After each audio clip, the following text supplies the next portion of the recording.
Mr. President, Mrs. Trump, it is with great pleasure that my wife and I welcome you to Windsor Castle on this, your second state visit to the United Kingdom. This unique and important occasion reflects the enduring bond between our two great nations, anchored by the deep friendship between our people. This relationship, which, with good reason, we and our predecessors have long called special, has made us safer and stronger through the generations. Our people have fought and died together for the values we hold dear. We have innovated, traded, and created together, fueling our economies and cultures through myriad forms of exchange. We have celebrated together, mourned together, and stood together in the best and worst of times.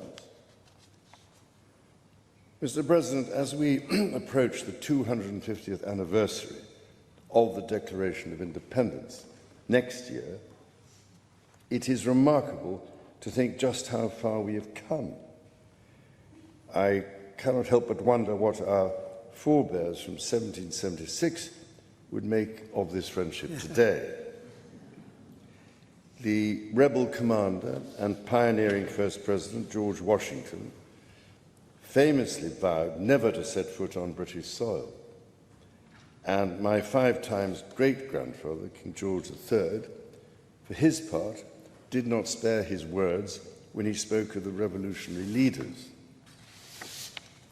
Today, however, we celebrate a relationship between our two countries that surely neither Washington nor King George III could possibly have imagined.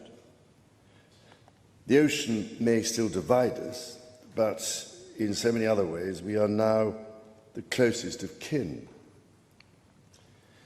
Mr. President, you have spoken of your pride in your British roots. In fact, not only have you set foot on British soil twice in the last 2 months alone, but I understand that British soil makes for rather splendid golf courses. Now, for my part, I have always admired the ingenuity of the American people and the principles of freedom which your great democracy has represented since its inception. Throughout my life, from the very first visit to the United States in 1970, and over 20 visits since that time, I have cherished the close ties between the British and American peoples. In fact, had the media succeeded in the 1970s in their own attempt at deepening the special relationship, I myself might have been married off within the Nixon family. Mr. President, from York to New York, from Birmingham, England to Birmingham, Alabama, we are united by a common language and shared heritage. The many thousands of people from each of our countries who have made the other their home have enriched our societies immeasurably, a fact that gives me the greatest pride.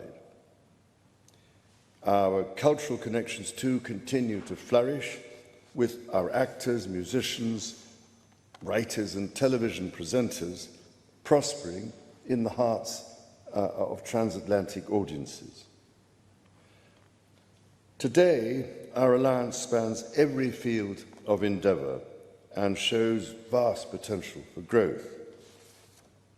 The United Kingdom was your partner in the first trade deal of your administration, Mr. President, bringing jobs and growth to both our countries. And no doubt we can go even further as we build this new era of our partnership. Our two nations have an exceptional legacy of shared discovery. Together, we laid the foundations of nuclear science, mapped the human genome, and built the internet, upon which all contemporary commerce, communication, and defense is based. Together, our scientists and engineers are shaping the world of tomorrow, not least with new partnership agreements on technology and the prosperity that stands to bring. Our countries have the closest defence, security and intelligence relationship ever known. In 2 world wars, we fought together to defeat the forces of tyranny. Today, as tyranny once again threatens Europe, we and our allies stand together in support of Ukraine to deter aggression and secure peace. And our AUKUS submarine partnership with Australia sets the benchmark for innovative and vital collaboration. The successes of the British Redcoats and of George Washington's Continental Army today stand shoulder to shoulder, brothers and sisters in arms, protecting the freedoms we both cherish. Our countries are working together in support of crucial diplomatic efforts, not least of which, Mr. President, is your own personal commitment to finding solutions to some of the world's most intractable conflicts in order to secure peace.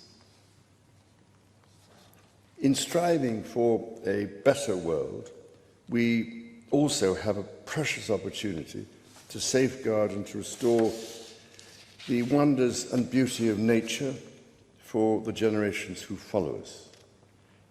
We share the ambition and determination to preserve our majestic lands and waters, above all, to ensure that we have clean water, clean air, and clean food. Our legacy for the next 250 years and beyond is to ensure that our children, grandchildren, and those who come after them can experience the awe and magnificence of the natural treasures found in the countryside, on the coasts, in the seas, and in the national parks established by your predecessors and mine. Mr. President, Mrs. Trump, the bond between our 2 nations is indeed a remarkable one. Forged in the fire of conflict, it has been fortified through our shared endeavours and burnished by the deep affection between our people. Tested time and again, it has borne the weight of our common purpose and raised our ambition for a better world. So, in renewing our bond tonight, we do so with unshakable trust in our friendship and in our shared commitment to independence and liberty. Therefore, as we celebrate this unparalleled partnership, allow me to propose a toast to President Trump and the First Lady, and to the health, prosperity and happiness of the people of the United States of America.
Majesty. Melania and I are deeply grateful to you and Queen Camilla for your extraordinary graciousness. And to William and Kate, thank you so much. It's been so great being with you today. Thank you very much. Appreciate it. It's a singular privilege to be the first American president welcomed here. And if you think about it, it's a lot of presidents, and this was the second state visit, and that's the first, and maybe that's going to be the last time. I hope it is, actually. But this is truly one of the highest honors of my life. Such respect for you and such respect for your country. For many decades, His Majesty the King has epitomized the fortitude, nobility, and the spirit of the British monarchy and the British people. He's dedicated himself to preserving the glory and unique character of this kingdom, restoring life to the rivers and streams, supporting the works of its artists and composers, planting trees and gardens in its countryside. And I just visited one of the most beautiful I've ever seen that you just completed, and protecting the architectural integrity of cities, villages, and towns.